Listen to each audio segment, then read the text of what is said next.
Ashok road का भी नाम बदलकर सम्राट अशोक के नाम पर करना चाहिए और चंदन पहाड़ पर जो शिलालेख है इसको पूर्ण रूप से विकसित करने का काम के लिए हम लोग भारत सरकार से भी भारतीय जनता पार्टी पूरी तरह सम्राट अशोक के विचारधारा को अनुकरण करती है, जिसमें पंडित चाणक्य के आशीर्वाद से सम्राट अशोक ने अखंड भारत की कल्पना को सरजमीन पर लाने का काम किया था। नमस्कार, सासाराम पहुंचे बिहार विधान परिषद के नेता प्रतिपक्ष सम्राट चौधरी के द्वारा आज एक ऐसा बयान दे दिया गया है जिस बयान के बाद कोहराम मचने की संभावना जताई जा रही है।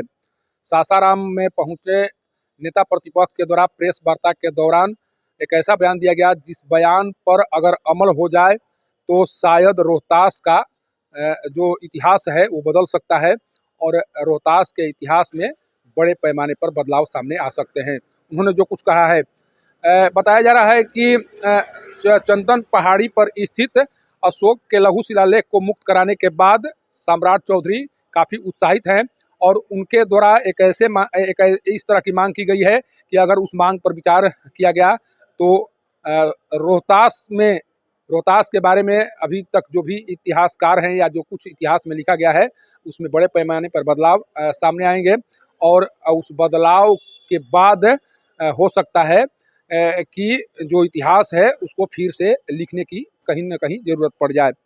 मैं ऐसा इसलिए कर रहा हूँ कि जो कुछ बयान दिया गया है पहले उस बयान को पूरी तरह से सुनिए। प्रेस वार्ता के दौरान जब मैं उनसे कुछ प्रश्नों को उनके सामने रखा तब उनके द्वारा क्या कुछ कहा गया, पहले इसको सुनिए, इसके बाद मैं बताऊंगा कि आखिर ऐसा उनके जहां पर आप प्रेस वार्ता कर रहे हैं वहां की लोगों की कुछ समस्याएं रही हैं हमेशा से। आप सरकार में करीब 13 सालों तक रहे बिहार में। यहां पर 2012 में खनन कार्य पर प्रतिबंध लगा दिया गया। 2020 में कुछ ऐसे नियम लागू किए गए जिस कारण से किसानों के जो अरबा प्लांट थे वो बंद हो चुके हैं। सर कल मैंने इस मुद्दे को उठाया और हमने कहा था कि 156 मात्र उसना चावल के ये मिल है और 2000 से अधिक अरबा चावल के मिल है और 42 लाख मैट्रिक टन अनाज को रिसाइकलिंग करने का काम कर। कौन सा मैकेनिज्म है सरकार के पास? 156 मिल ये 42 लाख मैट्रिक टन को कैसे रिसाइकिल कर पाए? सरकार झूठ बोल रही है, सरकार किसानों के साथ अन्याय कर रही है, सरकार नहीं चाहती है कि किसानों को उचित मूल्य मिल सके, इसलिए बिहार सरकार को पूरी तरह इसका खामियाजा भुगतना पड़ेगा। सर, जिस समय ये निर्णय लिए गए थे उस समय सहकारिता मंत्री भाजपा के ही थे। एक चीज समझ लीजिए, ये जो निर्णय है ये सितंबर माह में लिए गए और सितंबर माह में पिछले साल तो दोनों चीज लिया गया, अरबा भी लिया गया और उसना के लिए भी, लेकिन इस बार सिर्फ अरबा कर उसना कर दिया गया, इसलिए दिक्कत हुई। सर, शेरशाह सूरी पक्ष को हम लोग जानते हैं, शेरशाह सूरी के नाम से आप कह रहे हैं कि शेरशाह सूरी को महिला मंडल करने का काम किया गया था। इस रोड का निर्माण सिर्फ सम्राट अशोक ने कराया था। नाम बदला जाएगा सर, नाम बदला जाएगा। मैं तो मांग करूंगा, मैं तो भारत सरकार से मांग करूंगा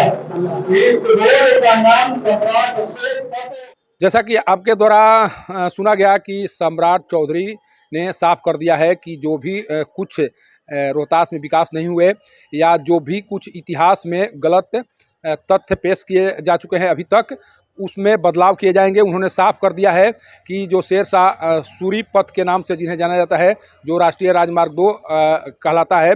उसके नामकरण में बदलाव करने की बात उनके द्वारा कही गई है। उन्होंने साफ कहा है कि मेरे द्वारा मांग की जा रही है कि इसका नाम अब सम्राट अशोक पथ के नाम पर किया जाए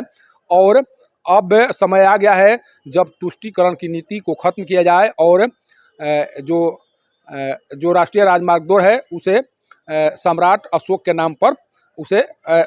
उसका नाम बदलकर सम्राट अशोक पथ किया जाए। सोचिए कि किस तरह से उनके द्वारा आज बड़ा बयान दिया गया है सासाराम पहुंचने के बाद, और उन्होंने साफ कर दिया है कि जिस तरह से सम्राट अशोक ने अखंड भारत की कल्पना की थी, उसी तरह से वर्तमान के जो प्रधानमंत्री हैं नरेंद्र मोदी, वो भी एक अखंड भारत के निर्माण के लिए संकल्पित हैं और उनके द्वारा कोशिश की जा रही है कि अखंड भारत का निर्माण किया जाए। और उन्होंने साफ कर दिया है कि जिस तरह से उनका महत्व रहा है भारत के इतिहास में या भारत की संस्कृति में, सम्राट का अशोक का जिस तरह से महत्व रहा है, उस महत्व को भाजपा के द्वारा आगे बढ़ाने का काम किया जा रहा है और इस कार्य को लगातार भाजपा के द्वारा बढ़ाने का काम किया जाता रहेगा। सासाराम से पब्लिक न्यूज़ के लिए सत्येंद्र चौबे की रिपोर्ट।